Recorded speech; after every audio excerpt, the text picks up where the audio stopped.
Hello बच्चों, कैसे हो आप लोग। मुझे उम्मीद होगा आप लोग बहुत अच्छे से होंगे। इसी आशा के साथ त्रिकोणमिति 8.2 का थ्योरी हम लेकर आए हैं और ये थ्योरी लास्ट है। इसका पिछले वीडियो में पढ़े थे हम लोग 30 डिग्री का, वो बहुत उसी प्रकार से 60 डिग्री का भी हम लोग बनाएंगे। सबसे पहले इसमें क्या करते हैं कि समबाहु त्रिभुज लेते हैं। कैसा त्रिभुज लेते हैं बच्चों? समबाहु। समबाहु कहने का मतलब होता है बाहु मतलब भुजा और सम मतलब बराबर, यानी एक ऐसा त्रिभुज जिसका तीनों भुजाएं बराबर हो। A B C. अगर ये ए है तो ये भी ए होगा, ये अगर ए है तो ये भी ए होगा। तीनों साइड मतलब सेम सेम रहेगा। अगर ऐसे 5 ये है सेंटीमीटर तो ये भी 5 होगा, ये भी 5 होगा। अगर ये 6 है तो तीनों ही 6 होगा, 6 होगा। जैसे तीनों भुजा सेम होता है तो वैसे एंगल भी तीनों सेम होता है। ये 60 डिग्री का, ये 60 डिग्री का और ये 60 डिग्री का। अब आप बोलेंगे 60 ही क्यों लिए, 50 क्यों लिए, 70 क्यों लिए? तो बच्चे हम लोग ये जानते हैं कि त्रिभुज के तीनों कोनों को जोड़ने पे 180 होता है। तो 180 में 3 से भागा दीजिए तो कितना आएगा? 60। इसीलिए यहाँ पे हम लोग 60 लिए हैं। पहला स्टेप में हम लोग ये काम करेंगे। दूसरा स्टेप में क्या करेंगे कि हम लोग यहाँ से ए से एक ऐसा परपेंडिकुलर लाइन खींचेंगे कि बीसी को समद्विभाजित करता हो। यानी समद्विभाजित मतलब कि दो बराबर भागों में बांटता हो। सम मतलब बराबर। यहाँ से एक हम क्या करेंगे, ऐसे लाइन खींचेंगे और ये होगा परपेंडिकुलर टाइप, परपेंडिकुलर होगा।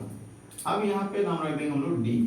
ये ऐसा आ गया, मतलब ये ऐसा परपेंडिकुलर लाइन आया कि कोण को भी बांट दिया दो बराबर भागों में और ये भुजा को भी बांट दिया। कोण कितना हो जाएगा? कोण ये हो जाएगा 30 डिग्री और ये हो जाएगा 30 डिग्री। 30 और 30 60। भुजा को भी बांट दिया। टोटल दोनों कितना था? ए था। अब कितना हो गया बच्चों?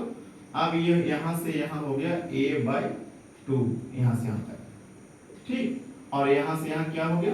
ये भी हो गया a/2। यानी इसको हम लोग देखिए अलग निकाल करके, तो इनको हम लोग ऐसे कर सकते हैं, ऐसा ऐसे। थोड़ा बड़ा फिगर बनाना है ताकि आपको दिखाई दे वीडियो में अच्छा से। 90 डिग्री हम इस पार्ट का लेके चल रहे हैं। यहाँ कितना दिखाया जा रहा है? 30। यहाँ कितना दिखाया जा रहा है? 60। अब आपको पता है कि हम लोग 60 पे पढ़ रहे हैं, यहाँ पे 60 का निकालना है। तो 30 वाले हम पार्ट्स को मिटा देंगे। क्यों? क्योंकि हमको 60 से मतलब है। थीटा हम लोग यहाँ 60 यहाँ पर है, तो ये क्या हो जाएगा? ये हो जाएगा लंब, यानी इसको हम लोग पी डिनोट करेंगे। और ये क्या है? ये तो है आधार और ये है कर्ण। ये कितना था बेटा? ए है, ए है। ये कितना है? a/2। और ये कितना है? ये पता नहीं है। यानी हम लोग पहले सबसे पहले जो काम करेंगे वो ए बी निकालेंगे। ए बी वाला कैसे निकालेंगे? तो पाइथागोरस प्रमेय में हम लोग पढ़े हैं कि ए बी का स्क्वायर प्लस बी सी का स्क्वायर बराबर ए सी का स्क्वायर। तो हम लिख देते हैं पहले उसी को कि ए बी का स्क्वायर प्लस बी सी का स्क्वायर बराबर ए सी का स्क्वायर। ये कहाँ सीखे हैं? पाइथागोरस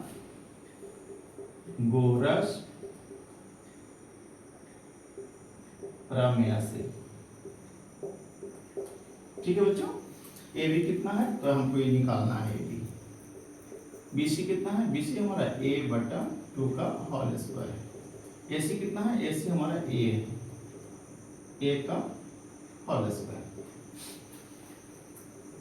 ए बी का होल स्क्वायर प्लस a/2 मतलब a का अलग स्क्वायर करेंगे और 2 का अलग स्क्वायर करेंगे, तो a²/4।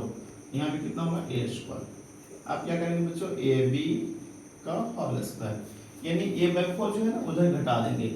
a² माइनस a²/4, नीचे में 1 ले लेंगे। अब हम लोग यहाँ पे एलसीएम लेंगे। 1 और 4 का एलसीएम कितना होगा? 4 होगा। 1 का टेबल में 4 कितना में आया? तो 4 टाइम्स में 4 1 में, तो 4 से मल्टीप्लाई करेंगे 4a² और 4 का टेबल में 4 कितना में आएगा? 1 टाइम, तो 1 से मल्टीप्लाई करेंगे तो 1a²। यानी ये हो जाएगा 4a² में से a² घटा देंगे तो हो जाएगा 3a²। बटन कितना होगा? 4। यहाँ पे क्या उतार लेंगे बाबू लोग? ये ab², यहाँ पर भी ab।